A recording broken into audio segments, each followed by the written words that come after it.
வாப்பா முத்து, என்ன இந்த பக்கம் திடீர்னு வந்திருக்க? என்ன விஷயம்? ஐயா, அது நான் ஒண்ணு உங்ககிட்ட சொல்லுவேன். நீங்க கோவிச்சுக்க கூடாதுங்க ஐயா. அட பரவாயில்ல சொல்லு. என்ன விஷயம்னு சொன்னா தானே தெரியும். அது நான் ஒரு பிரியாணி கடை ஆரம்பிக்கலான்னு இருக்கேன் ஐயா. அட இது நல்ல விஷயம் தானே. அ அது ஐயா, என்கிட்ட கொஞ்சம் பணம் கம்மியா இருக்கு. உங்க ஆட்டு பண்ணையிலேருந்து ஒரு ஆடு கடனா குடுத்தீங்கன்னா, நான் வியாபாரம் பண்ணிட்டு, அப்புறமா உங்க காச கொண்டாந்து குடுத்துர்றேன்யா. என்ன நான் ஆடு கடனா குடுத்தா, நீ பிரியாணி கடை போடுறியா? பரவாயில்லையே! இது நல்ல ஐடியாவா இருக்கு. என்ன பார்த்தா என்ன உனக்கு ஏமாளி மாரி தெரியுதா? என்ன பார்த்தா என்ன உனக்கு ஏமாளி மாரி தெரியுதா? ஒரு ஆட்டோட விலை என்னன்னு தெரியுமா? நான் 20, 25,000 ரூவாய்க்கு குடுக்குறேன். நீ 5க்கும் 10க்கும் அல்லாடிட்டு சுத்திட்டு இருக்கிறவன். உன்னை நம்பி நான் ஒரு 25,000 ரூவா ஆட்ட குடுக்கணுமா? மொதல்ல இங்கேருந்து கெளம்பு. நான் வெளியூர்ல போய் பிரியாணி கடையில ஒரு 6 மாசம் வேலை பார்த்தேங்கய்யா. நான் அவங்க எப்படி பிரியாணி பண்றாங்கன்னு பார்த்து கத்துக்கிட்டேன். நானும் இப்போ நல்லா பக்குவமா சூப்பரா பிரியாணி பண்ணுவேங்கய்யா. அதனால தான் இந்த ஊர்ல ஒரு பிரியாணி கடை போடலான்னு இருக்கேங்கய்யா. இந்த ஊர்ல எந்த ஒரு பிரியாணி கடையும் இல்ல. இங்க போய் பிரியாணி சாப்பிடணும்னா எல்லாம் வெளியூர்ல தாங்கய்யா சாப்பிடுறாங்க. அதனால இங்க ஒரு கடை ஆரம்பிச்சா நிச்சயமா நல்லா நடக்குங்கய்யா. நான் உங்க ஆட்டு பணத்த 2 நாள்ல குடுத்துடுவேங்கய்யா. என்ன நம்பி ஒரு ஆடு குடுங்கய்யா. உன் பேச்செல்லாம் கேட்கறதுக்கு ரொம்ப நல்லா தான் இருக்கு. நீ ஆட வாங்கிட்டு அப்படியே ஊர விட்டு ஓடிட்டேன்னா, எங்க உன்னை தேடுறது? உனக்கு இங்க சொந்தமா ஒரு வீடும் இல்ல, ஒண்ணும் இல்ல. உன்னை நம்பி எல்லாம் ஆட குடுக்க முடியாது. முதல்ல இடத்த காலி பண்ணு. கேட்டீங்களா? புதுசா முத்து பிரியாணி கடை ஆரம்பிச்சிருக்கிறானாம். அவன் கடையில பிரியாணி ரொம்ப சூப்பரா இருக்காம். எல்லாரும் வாங்கி சாப்பிடுறாங்க.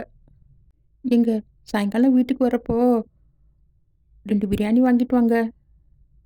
என்னது? முத்து பிரியாணி கடை ஆரம்பிச்சிருக்கிறானா? நானும் கேள்விப்பட்டேன். ஆனா அவன்கிட்ட பணமே இல்லையே! என்கிட்ட தான் வந்து ஒரு ஆடு கடன் குடுங்க. அத வச்சு நான் பிரியாணி கடை போடுறேன். 2 நாள் கழிச்சு உங்களுக்கு பணம் தரேன்னு கேட்டான். நான் அவனுக்கு குடுக்கல. எங்கிருந்து அவனுக்கு பணம் வந்திருக்கும்? அட! அவனுக்கு எங்கேருந்து பணம் வந்தா நமக்கென்ன? நான் உங்களுக்கு 2 பிரியாணி வாங்கிட்டு வர சொன்னேன். நீங்க வாங்கிட்டு வரீங்களா? இல்ல நானே போய் வாங்கட்டுமா? சரி, சரி. நான் வரப்போ வாங்கிட்டு வரேன். என்னப்பா முத்து, பிரியாணி கடை நல்லா சூப்பரா நடக்குது போல? ஆமாங்கய்யா. ஏதோ ஆண்டவன் புண்ணியத்துல நல்லாவே நடக்குது. ஆமா. காசு இல்ல, ஒரு ஆட குடுங்கன்னு என்கிட்ட தானே நீ வந்து கடன் கேட்ட? உனக்கு எங்கிருந்து பணம் வந்துச்சு?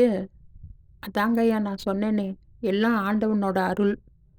ஆண்டவன் ஒரு வாசல மூடுனா, 10 வாசல தொறப்பான்னு சொல்லுவாங்க. அது இந்த விஷயத்துல உண்மையாயிடுச்சுங்கய்யா. ஆஹா! சரி 2 பிரியாணி பார்சல் கட்டு. ஆ சரிங்கய்யா.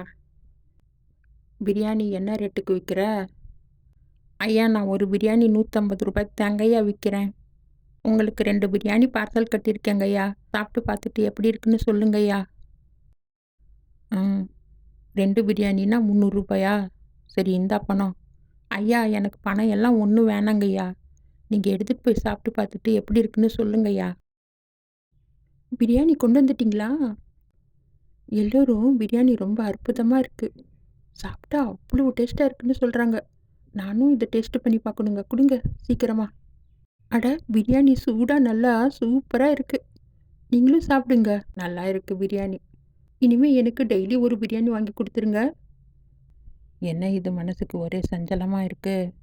அவன் என்கிட்ட தானே ஆடு கடனா கேட்டான். அவனுக்கு எப்படி பணம் கிடைச்சிருக்கும்? கேட்டா எல்லாம் ஆண்டவன் அருள்னு சொல்றான். நாளைக்கு போய் பண்ணையில இருக்கிற ஆடுங்கள எண்ணி பார்க்கணும். என் ஆட்டு மந்தையில இருந்து தான் ஆடு திருடி இருக்கணும். இல்லைன்னா அவன் ஏன் எனக்கு ஃப்ரீயா 2 பிரியாணி குடுக்கணும்? எனக்கு ஏதோ ரொம்ப சந்தேகமாவே இருக்கு. நான் போய் முதல்ல நாளைக்கு மந்தையில இருக்கிற ஆடுங்கள எண்ணி பார்க்குறேன். என்னங்க? எங்க காலையிலேயே கிளம்பிட்டீங்க? நான் பண்ணையில போயி ஆடுங்க எல்லாம் சரியா இருக்கான்னு எண்ணி பார்த்துட்டு வரப்போறேன். என்ன அதிசயமா இருக்கு. நீங்க பண்ணைக்கே போக மாட்டீங்களே? இப்போ என்ன புதுசா? நான் உனக்கு வந்து சொல்கிறேன். வேளா, ஆடுங்களுக்கெல்லாம் தீனி போட்டியா? தண்ணி வச்சியா? அதெல்லாம் பண்ணிட்டேங்கய்யா. என்னங்கய்யா இன்னைக்கு திடீர்னு பண்ணைக்கு வந்திருக்கீங்க? நீங்கள் பண்ணைக்கு வருவீங்கன்னு நான் கொஞ்சம் கூட எதிர்பார்க்கலங்கய்யா. அதுவா? அது ஒரு விஷயம் இருக்குது. நான் வந்து சொல்கிறேன் இரு. என்ன இவர் ஆடுங்களை எல்லாம் எண்ணிட்டு இருக்காரு? என்ன ஆயிருக்கும்? நான் நினச்சது சரியாக போயிடுச்சு. நான் போலீஸ் ஸ்டேஷனில் போய் கம்ப்ளைண்ட் பண்ண போகிறேன். ஐயா, என்னங்கய்யா ஆச்சு? ஏங்கய்யா போலீஸ் ஸ்டேஷன்ல போய் கம்ப்ளைண்ட் பண்றேன்னு சொல்றீங்க? அதுவா? அந்த பிரியாணி கடை முத்து பையில கம்ப்ளைண்ட் பண்ணால் தான் சரியாக வரும். என்கிட்ட வந்து ஒரு ஆடு கேட்டான். நான் கொடுக்கலன்னு சொன்ன உடனே என் மந்தையிலிருந்து ஆடை திருடிட்டு போய் டெய்லி அவன் வியாபாரம் பண்ணுறான். என்கிட்டயே திருடுறானா? அவனை நான் சும்மா விடுவேனா? போய் போலீஸ் ஸ்டேஷனில் கம்ப்ளைண்ட் பண்ணி முட்டிக்கு முட்டி தட்ட போகிறேன். அவன் என்னை என்ன நினச்சிட்டான்? என்கிட்டயே ஆடு திருட்டுட்டு அதை பிரியாணி பண்ணிவிட்டு எனக்கே 2 பிரியாணி ஃப்ரீயாக கொடுக்குறான். அவனையெல்லாம் நான் சும்மாவே விட மாட்டேன். சரி, நீயும் வா, நம்ம 2 பேரும் சேர்ந்து போய் கம்ப்ளைண்ட் கொடுக்கலாம். சரிங்கய்யா. என்னங்கய்யா காலங்காத்தாலேயே போலீஸ் ஸ்டேஷன் பக்கம் வந்துட்டீங்க? ஏதாச்சும் ப்ராப்ளமா? அட, எங்கள் விலையை நீங்கள் கம்மி பண்ணிட்டீங்க. பரவாயில்ல, யாருன்னு திருடுன்னு சொல்லுங்க.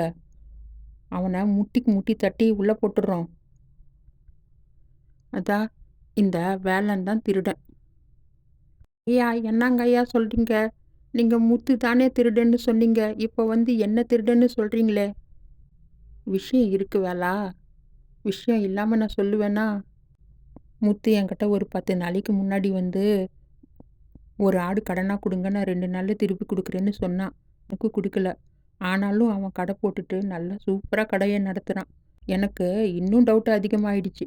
சரி, பண்ணையில் போய் ஆடுங்களை எண்ணி பார்க்கலான்னு போனால் தான் எனக்கே தெரிஞ்சுது. என் பண்ணையில் 300 ஆடுங்க இருந்துச்சு. போய் எண்ணி பார்த்தா 50 ஆடுங்களை காணோம். அப்போ தான் எனக்கு கொஞ்சம் பொறி தட்ட ஆரம்பிச்சுது. அவன் 10 நாளைக்குள்ளே 50 ஆடுங்க திருடி இருக்க முடியாது.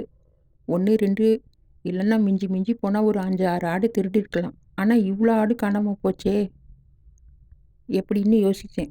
இவன் என் சொந்தக்காரன் பையன்தான். இவனை நம்பி என் பண்ணையே ஒப்படைச்சிட்டு நான் பண்ணை பக்கம் கூட போகிறதில்ல. நல்லா பார்த்துக்கிறான், நல்லா பண்ணையை பராமரிச்சுக்கிறான்னு சொல்லிட்டு நான் இவங்கிட்டயே ஒப்படைச்சிட்டு நிம்மதியாக இருந்தேன். ஆனால் இந்த களவாணி பையன் 50 ஆடுங்களை திருடி விற்று சாப்பிட்ருக்கான். உண்மையா இல்லையான்னு கேளுங்க. என்ன நம்ம ஸ்டைலில் விசாரணை ஆரம்பிச்சுக்கலாமா? ஐயா, வேணாங்கய்யா. நான் புள்ள குட்டிக்காரன். நான் தாங்கய்யா அந்த 50 ஆடுங்களையும் திருடுனேன். இவனை தூக்கி உள்ளே போடுங்க. அப்போ தான் இவனுக்கு புத்தி வரும். ஐயா, வாங்கய்யா, வணக்கம். என்ன இன்னைக்கு என் கடைக்கு இவ்வளோ சீக்கிரமாக வந்திருக்கீங்க? என் பிரியாணி உங்களுக்கு அவ்வளோ பிடிச்சு போயிடுச்சா? ஆமாம் முத்து, உன் பிரியாணி நிஜமாவே ரொம்ப சூப்பராக இருக்குது. எனக்கு ஒரு 2 பிரியாணி பார்சல் கட்டு. ஆனால் காசு வாங்கிக்கணும். நேற்று கொடுத்த பிரியாணிக்கும் சேர்த்து இன்னைக்கு காசை வாங்கிக்கணும். அப்படின்னா தான் நான் பிரியாணியே வாங்குவேன். அட, என்னங்கய்யா நீங்கள் இப்படி சொல்கிறீங்க? நீங்கள் இன்னைக்கு வாங்குற பிரியாணிக்கு மட்டும் காசு கொடுங்க போதும். முத்து, இன்னொரு விஷயம். இனிமேல் நீ வந்து உனக்கு வேணுங்கிறத ஆடை என் பண்ணையிலேருந்து வந்து வாங்கிட்டு போ. அப்புறமா நீ வியாபாரம் பண்ணி மொல்லமாகவே கொடு. ஒன்றும் அவசரம் இல்லை.